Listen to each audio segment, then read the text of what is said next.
Hola, soy el doctor Ricardo Trueba. Vamos a hablar de cuáles son las secuencias que utilizamos en resonancia magnética y a explicarlas de un modo fácil, es decir, con poca física. Desde el punto de vista físico solo vamos a hablar de los núcleos de hidrógeno en esta diapositiva. Están girando al azar sobre sí mismos y en cualquier dirección. Todos los tejidos tienen núcleos de hidrógeno en distinta cantidad. Cuando ingresamos al paciente al imán del resonador, el campo magnético hace que estos núcleos de hidrógeno se alineen.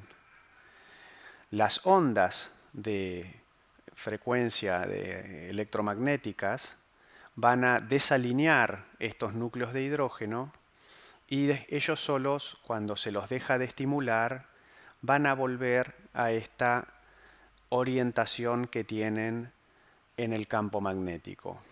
De esta forma es como vamos a generar la imagen en las distintas secuencias.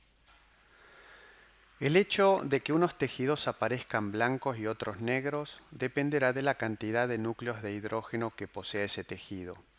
Si tiene pocos núcleos de hidrógeno, la señal es más baja.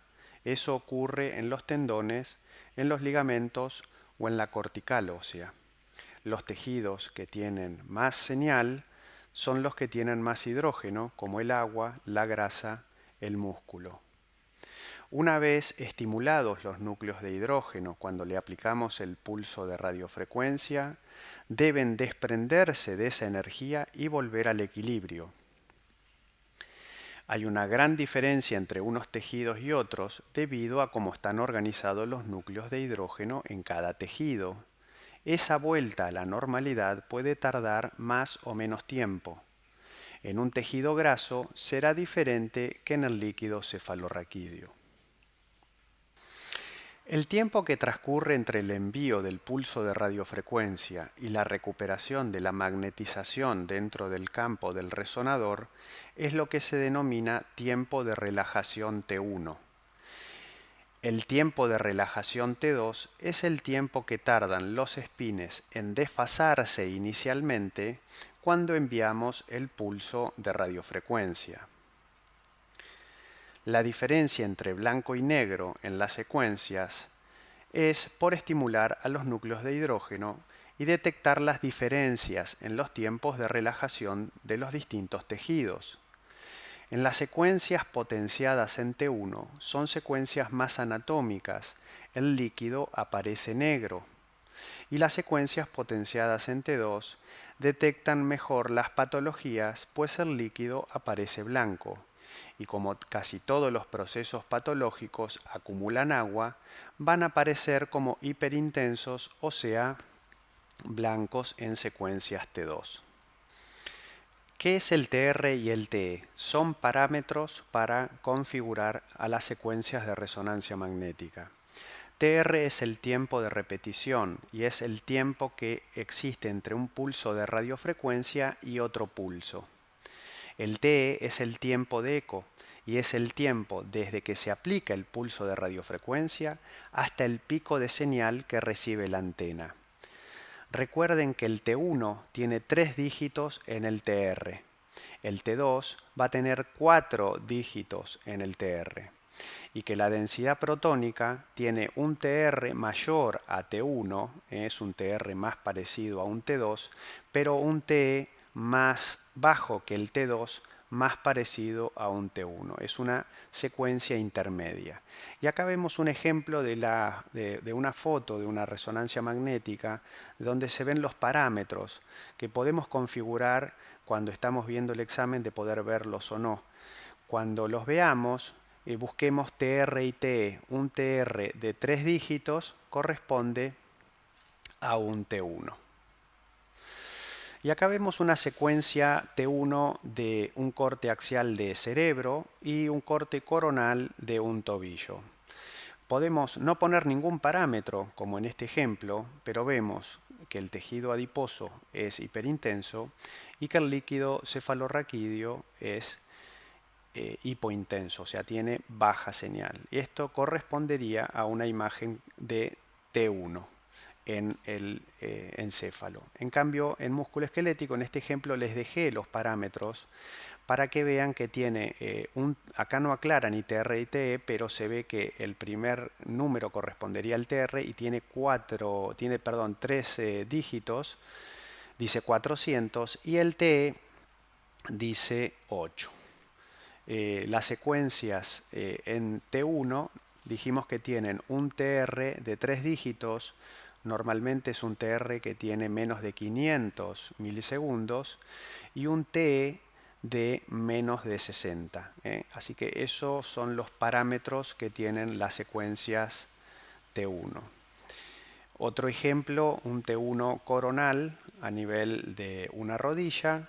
Esta es una secuencia donde tenemos a veces el nombre del paciente, el ID, si es derecha, izquierda, la regla, la matriz que usa la secuencia, pero bueno, acá están los parámetros cuando los ponemos para visualizar, y magnificado nos muestra lo que ya vimos, un TR de 367, o sea, es un TR que es menor a 500, y un TE que es menor a 60. Esta secuencia correspondería a un T1. En el T1 vemos al tejido adiposo y a la médula amarilla hiperintensa, y el líquido está negro. Esta es una secuencia T2 donde vemos un corte axial de cerebro, donde vemos que el líquido cefalorraquídeo intraventricular es blanco, hiperintenso. Lo mismo el tejido celular subcutáneo del cuero cabelludo. Las secuencias T2 tienen como parámetro un TR mayor a 2000, o sea, tiene 4 dígitos, como dijimos, en este caso 4702, y un T cerca de 100, en este caso 81. Este es un corte axial de un tobillo donde vemos el tejido adiposo del subcutáneo, como también la médula amarilla hiperintensa, y vemos una geoda que muestra también el líquido y hiperintensidad de señal. Así que correspondería a una secuencia T2. Las secuencias de densidad protónica dijimos que eran una secuencia intermedia entre T1 y T2.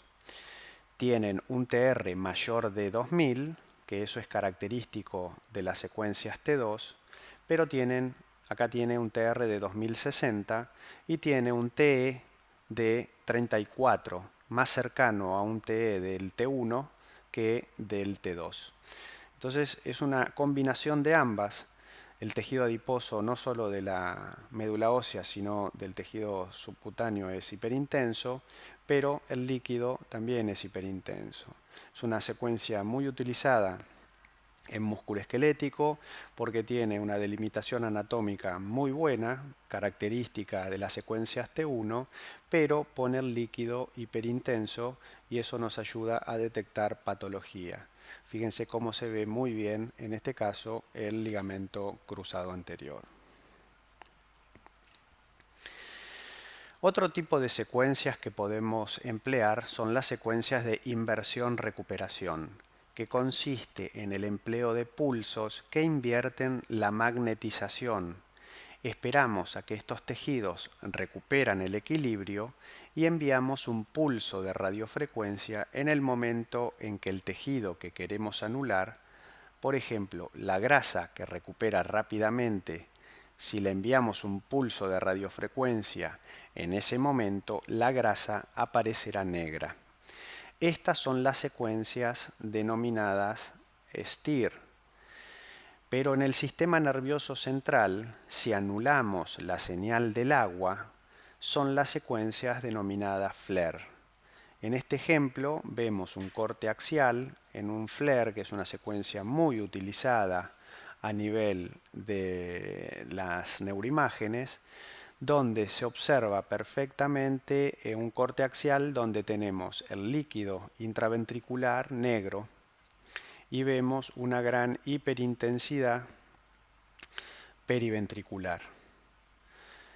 esto es producto de que esta secuencia es una secuencia de inversión-recuperación con anulación del líquido en movimiento. Tanto el líquido del espacio subaracnoideo como el líquido cefalorraquídeo se ve negro y pone en evidencia toda la patología que muestra agua que no esté en movimiento.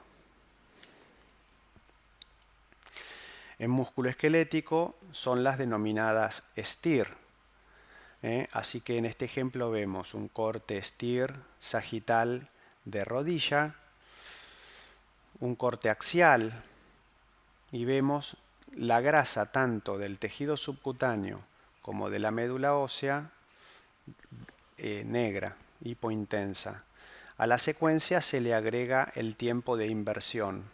El tiempo de repetición 2496, es un TR mayor de 2000 y un TE de 29. Pareciese una densidad protónica, pero con un tiempo de inversión. Entonces, ¿para qué se utiliza? Fundamentalmente en músculo esquelético para ver edema óseo, producto de traumatismo, fracturas, lesiones osteocondrales, etc. En neuro, además se utiliza esta secuencia STIR para valorar en las órbitas los nervios ópticos y ver signos de neuritis o presencia de enfermedades desmielinizantes que comprometan los nervios ópticos. Eco de gradiente. En las secuencias de eco de gradiente acortamos el tiempo de adquisición y podemos potenciarlas en T1 o T2 dependiendo del momento en que recojamos el eco y el ángulo de inclinación del vector que seleccionemos. Desde el punto de vista práctico les muestro gradientes de eco en músculo esquelético. Dos ejemplos, una en un dedo donde muestra una avulsión ligamentaria, se ve muy bien el ligamento y ve muy bien el fragmento óseo desprendido.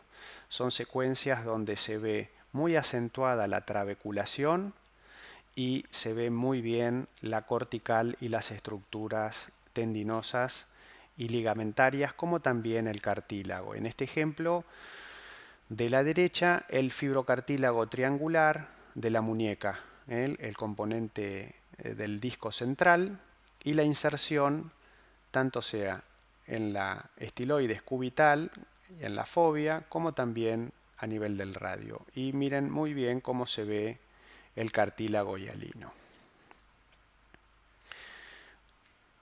Otro ejemplo de muñeca, vemos muy bien el cartílago hialino que recubre los huesos de la primera fila.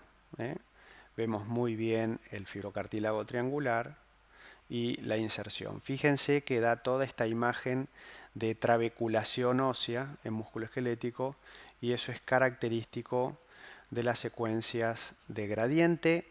Tienen TR y TE muy bajos, muy acortados en tiempo de adquisición. Son secuencias que en músculo esquelético se llevan muy mal con el metal.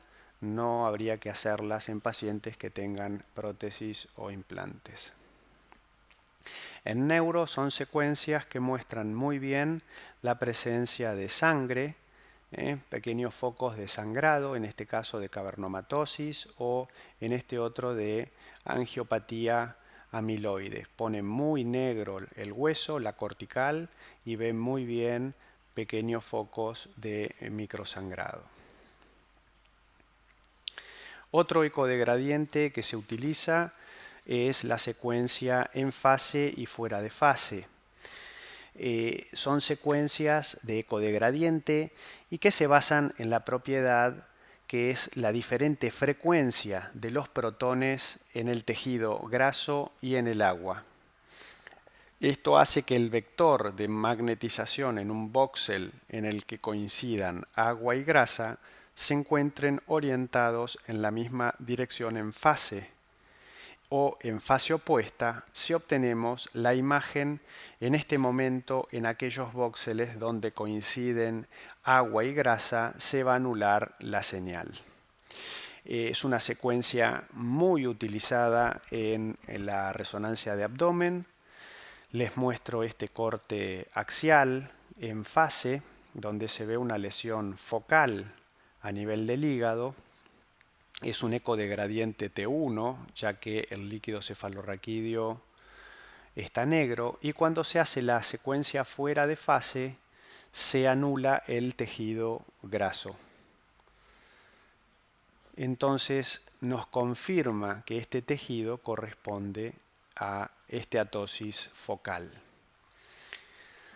También es una secuencia que se utiliza mucho cuando existe un tumor suprarrenal.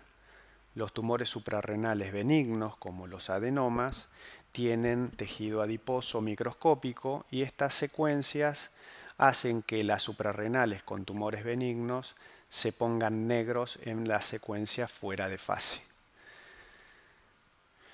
Con respecto a la saturación grasa, son barras de saturación que se pueden agregar al T1, al T2 o a la densidad protónica. Generalmente se abrevia en las secuencias como FATSAT. Este es un ejemplo de un corte coronal de tobillo, densidad protónica, fase espineco FATSAT. Obviamente se anula la señal del tejido adiposo, y fíjense que es una secuencia que tiene 4 dígitos mayor a 2000 en el TR y un TE bajo. Por lo tanto es una densidad protónica, y como el tejido adiposo se ve negro, es una secuencia de densidad protónica con saturación de grasa. Y lo mismo pasa en esta muñeca, coronal densidad protónica FATSAT. Vemos que tiene un TR de 4 dígitos, es de 2000, con un TE bajo de 30. Así que son secuencias que se usan mucho en músculo esquelético, se utilizan para ver edema óseo y además ver estructuras de fibrocartílago o eventualmente cartílago hialino, y los procesos degenerativos se hacen muy evidentes porque brillan. En neuro se utilizan fundamentalmente las secuencias de supresión grasa T1. En este caso vemos una de órbita con un T1 normal acá a la izquierda, donde el tejido adiposo se ve hiperintenso, y en este ejemplo donde el tejido adiposo se encuentra anulado. Y son secuencias que se utilizan mucho, sobre todo cuando se inyecta contraste. De esta forma, la supresión de la grasa va a ayudar a discernir la captación de contraste, donde quizás la hiperintensidad del tejido adiposo va a molestar o podría llegar a dar un falso positivo o ser dudoso. Las angioresonancias se utilizan secuencias TOF, que se denominan time of flight, que es tiempo de vuelo. Son secuencias que no utilizan contraste, y tanto a nivel intracraniano como a nivel de los vasos del cuello reconstruyen en forma tridimensional el flujo vascular, tanto arterial como venoso. Con respecto a la difusión, dijimos que la secuencia de difusión se utiliza para valorar el movimiento del agua. En las áreas donde hay una restricción a la circulación de agua, hay una restricción a la difusión, y va a brillar en difusión. Se genera, aparte de la secuencia de difusión, un coeficiente aparente de difusión que se llama ADC, que cuando haya restricción en la difusión va a disminuir el coeficiente en el mapa de ADC, y por lo tanto lo vamos a ver negro porque hay una caída de señal, y esto es un signo característico en el infarto cerebral agudo, como en el ejemplo que estamos viendo. También existen secuencias de perfusión. Acuérdense que cuando se inyecta contraste, el tejido normal cae la intensidad de señal, y en los tejidos, por ejemplo, esta es la parte normal, el tejido enfermo no cae la señal. En este ejemplo de perfusión se observa una isquemia silviana izquierda, y donde la perfusión muestra perfectamente que esta área del cerebro no se encuentra perfundida. Repasemos rápidamente qué intensidad de señal tienen los tejidos en secuencias T1 y T2. En T1 vamos a ver negro al aire, al calcio, al hueso cortical y a la sangre rápida, la sangre arterial. Baja señal a los fluidos, ligamentos, tendones, músculo, cartílago.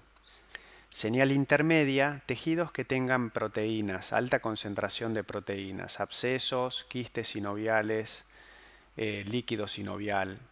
Alta señal, la grasa, la sangre, gadolinio, la melanina y la proteína. En las secuencias T2, negro vamos a ver de vuelta el aire, el calcio, el hueso cortical, la sangre rápida. Baja señal, ligamentos, tendones, cartílago. Señal intermedia, músculo y cartílago. Y alta señal, los fluidos y el líquido cefalorraquídeo. Para concluir, repasando la utilidad de las secuencias, dijimos que los T1 son secuencias anatómicas. En músculo esquelético son muy necesarias para valorar la médula ósea y los tumores óseos. El T2 muestra el líquido blanco, nos permite ver edema, ver al líquido cefalorraquídeo, al líquido articular o al líquido intestinal en el abdomen. La densidad protónica son secuencias intermedias entre T1 y T2, son muy anatómicas, pero tienen la bondad de ver el líquido blanco, son muy utilizadas en músculo esquelético para valorar los tendones, los meniscos, los ligamentos y el cartílago. El FLAIR, recordemos que anula el movimiento del líquido cefalorraquídeo, que se va a ver negro, y nos va a mostrar líquido estático del edema vasogénico o de la microangiopatía o angiopatía cerebral. En el STIR se anula la grasa, y se ve muy bien el edema óseo. Son secuencias también muy utilizadas en músculo esquelético o para ver neuritis óptica en neuro. Los gradientes de eco son secuencias que pueden estar potenciadas en T1 o T2. Ven muy bien el calcio, los microsangrados, el fibrocartílago y el cartílago. Las secuencias de fase o fuera de fase también son gradientes de eco y separan el agua de la grasa, muy utilizadas en abdomen para ver focos de esteatosis o los tumores suprarrenales. Las barras de supresión de grasa se pueden utilizar tanto en secuencias T1, T2 o densidad protónica. Son muy utilizadas en músculo esquelético con densidad protónica o con T2 y por supuesto con gadolinio. La secuencia de difusión muestra el movimiento de agua, nos marca el edema citotóxico o también es muy utilizada en los tumores óseos, elaborando el mapa de ADC. La perfusión sirve para ver cómo se irrigan los tejidos y poder determinar áreas de match o de mismatch a nivel del stroke agudo. Como conclusiones, vimos el conocimiento general de los diferentes factores que contribuyen al contraste en resonancia magnética. Es muy importante conocer las secuencias y lo que aportan para seleccionar aquellas más adecuadas en la evaluación del proceso de objeto de estudio, y también repasamos la señal normal de algunos tejidos en resonancia magnética. Muchas gracias por su atención.